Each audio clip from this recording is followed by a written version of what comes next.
Boa tarde. Gostaria de primeiro agradecer ao Luís Silva pelo convite e pela apresentação.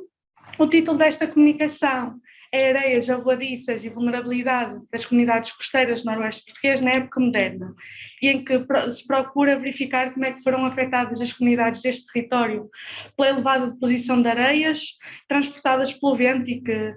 temos desenvolvido no âmbito do doutoramento. Na historiografia nacional e na documentação histórica encontramos frequentemente a expressão invasão de areias, inundação de areias, para se referirem a estes eventos na costa central e na costa noroeste. A um nível mais local da documentação histórica, encontramos a expressão areias jaboadiças ou areias impelidas pelo vento, e similarmente na historiografia francesa encontramos as expressões sable volage ou volement de sable, e na historiografia em língua inglesa as expressões drift sand ou sand drifts, para definir estes fenómenos geomorfológicos que resultam da sobreexploração dos solos arenosos por parte do homem e que acabam por ter um impacto, acabam por resultar numa severa erosão eólica e num transporte de sedimentos, resultando na degradação ou completa destruição dos terrenos cultivados, de alguns edifícios, ou então de comunidades inteiras, como aconteceu no noroeste de Portugal, nas paróquias de São João de Estério e de Santa Maria das Areias, a sul do Rio Lima, no final da Idade Média. Estes fenómenos datam já do Neolítico, no entanto, tiveram um efeito mais desastroso no final da Idade Média e ao longo de toda a época moderna, derivado da ocorrência da pequena idade do gelo e da alteração da oscilação do Atlântico Norte, em que houve o nível médio das águas do mar baixou e em que houve, portanto, os solos arenosos deixaram de receber essa água e ficaram mais sujeitos a processos de erosão e de sedimentação. E também, simultaneamente, na costa do Noroeste, sobretudo a partir do século XVI, houve um processo de desflorestação em que as árvores deram lugar à vinha. E em Portugal, no noroeste de Portugal, estes fenómenos são já conhecidos desde o início do século XIV, no entanto não tiveram um impacto tão desastroso logo no início desse século, só surgem com um efeito mais desastroso em meados do século, associados à peste negra e ao fim de uma aparente estabilidade económica ou de um crescimento económico.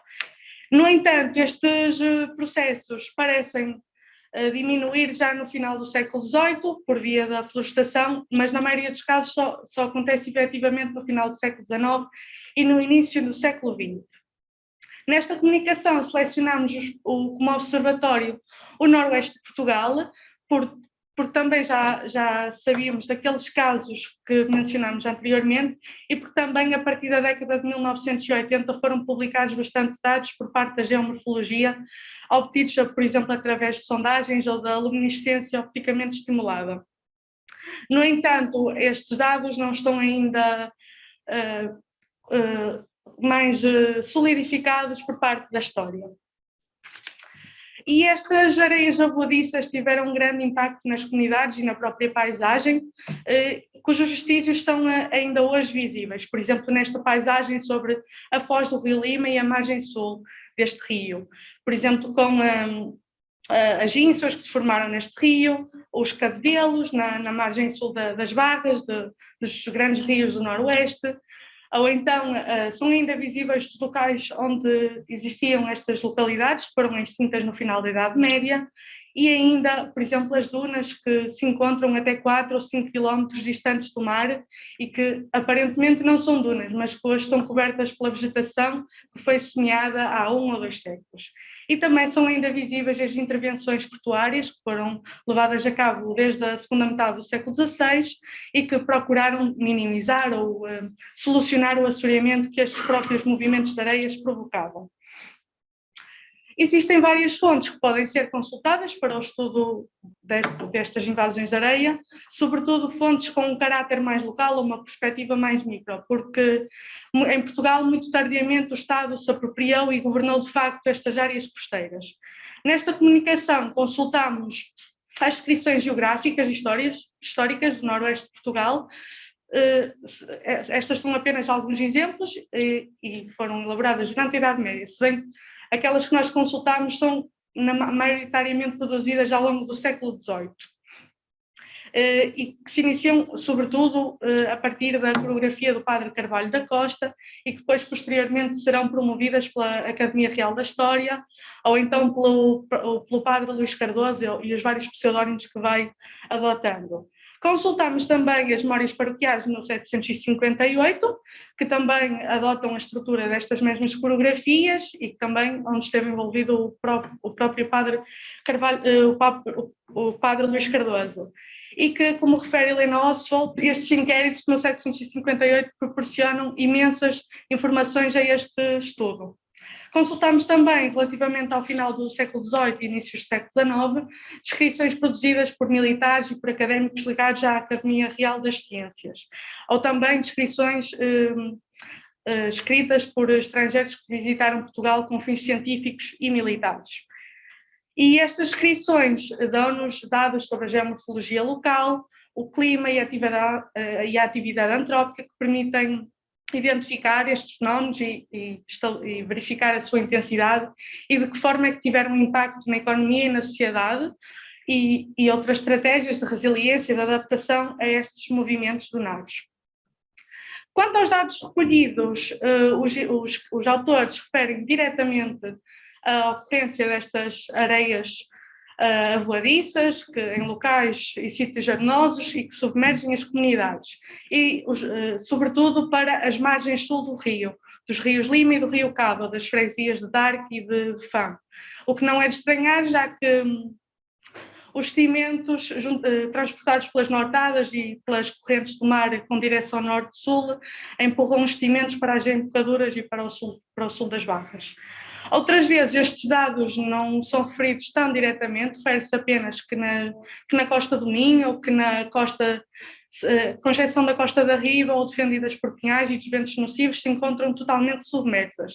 E em outros casos os dados são mais indiretos, por exemplo, refere-se apenas à existência de dunas, como aqui o caso de Link, e que também foi assinalado por Pedro Teixeira nesta vista sobre Caminha. Os autores referem também quais podem ter sido as pré-condições que levaram à ocorrência e ao efeito mais desastroso destes movimentos de areias, nomeadamente os ventos e os eventos hidrológico-meteorológicos mais extremos, como furacões ou tempestades. Em outras situações é também referida à desflorestação, quando se refere à falta de madeiras em Caminha ou a Fão e a Púlia. E há um outro caso, por exemplo, ainda que é necessário consultar outras fontes para solidificar este dado, referem a pecuária e a caça, nomeadamente as lebres, que nas dunas trepadoras de Anha eram em grande número e eram consideradas saborosas e que poderiam ter, à semelhança do que acontecia em Inglaterra, na Escócia e na França, poderiam ter um duplo papel na instabilidade dunar, ao consumirem a vegetação que fixava as dunas ou então a escavarem as próprias tocas na areia. Relativamente ao impacto destas invasões de areias, o mais referido é o assoreamento das fozes dos rios Lima, Minho e Cávado, que se encontravam repletos de areia e de pedras e que não permitiam embarcações de grande calado, ou por vezes escrevem que só admitiam caravelas, pequenos barcos ou barcos sem quilha. E também relativamente ao assoreamento da foz, verifica-se que os próprios autores também têm a percepção que o assoreamento é um processo contínuo de sedimentação e que se agudizou mais na altura em que escrevem. Para além da circulação fluvial, há também problemas ao nível da circulação terrestre, nomeadamente na Estrada Real, neste caso na subida do Faro de Anha, com direção a Viana, e em que apesar da subida não ser grande, era difícil de subir, quer a cavalo, quer a pé, devido à estrada estar repleta de areia. Outro dos efeitos provocados por estas areias foram as perdas económicas e a incapacidade das comunidades em pagarem as suas rendas e os seus dízimos, sobretudo porque a agricultura é a atividade mais afetada pelo areamento dos campos de cultivo e estes efeitos ocorrem sobretudo na faixa litoral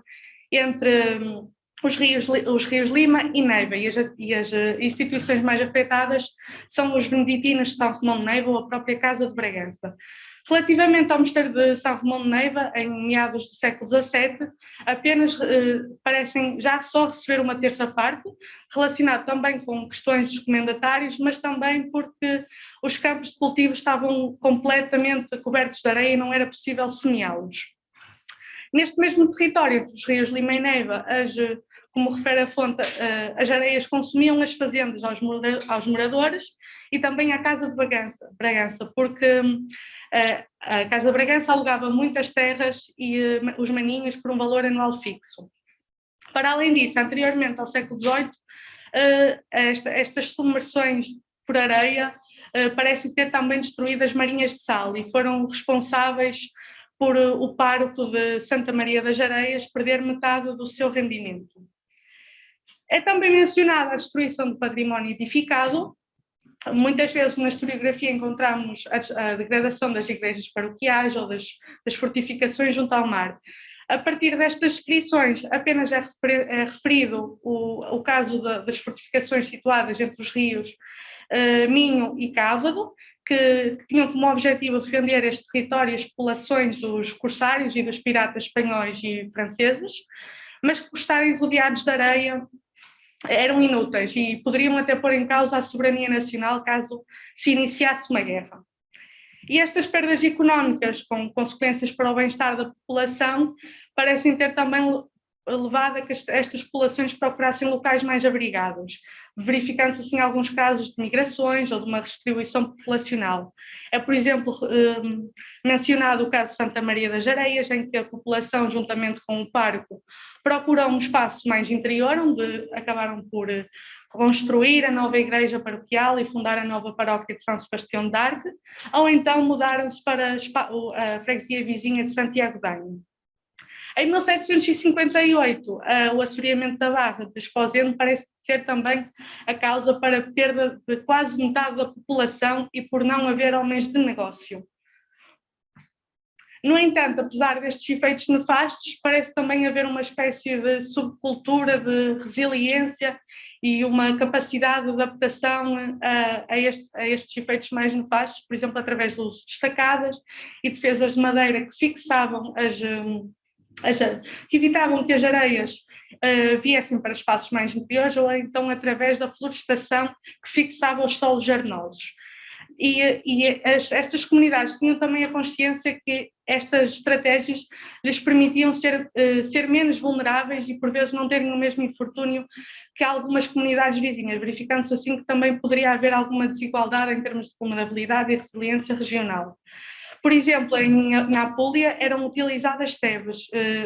eram paus de madeira amarrados e que defendiam esta população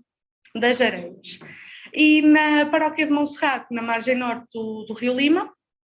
foi também colocada uma estacada e que, apesar de todos os esforços e de ter gasto até mais de um conto de reis, não servia, deixava que o rio se assoreasse e que as areias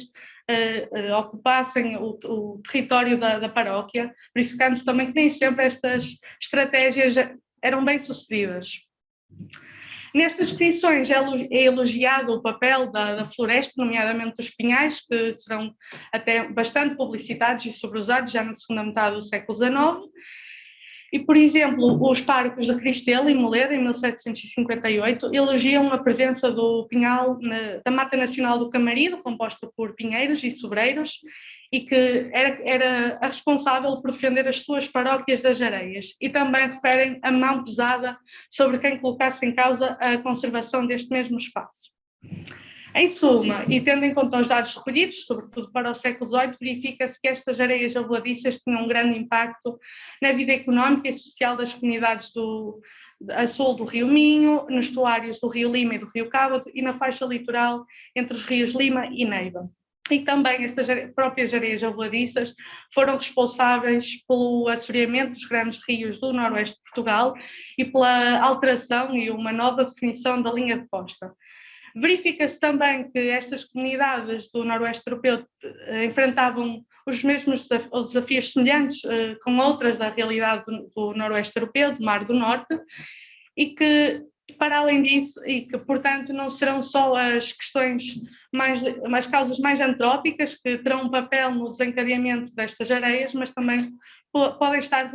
relacionadas com a pequenidade do gelo e com a alteração da oscilação do Atlântico Norte.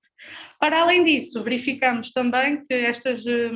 comunidades desenvolveram estratégias de resiliência e procuraram adaptar-se a estas novas circunstâncias e a estas novas alterações costeiras que muitas das vezes punham em causa a sua permanência e a sobrevivência neste território. Obrigada pela vossa atenção.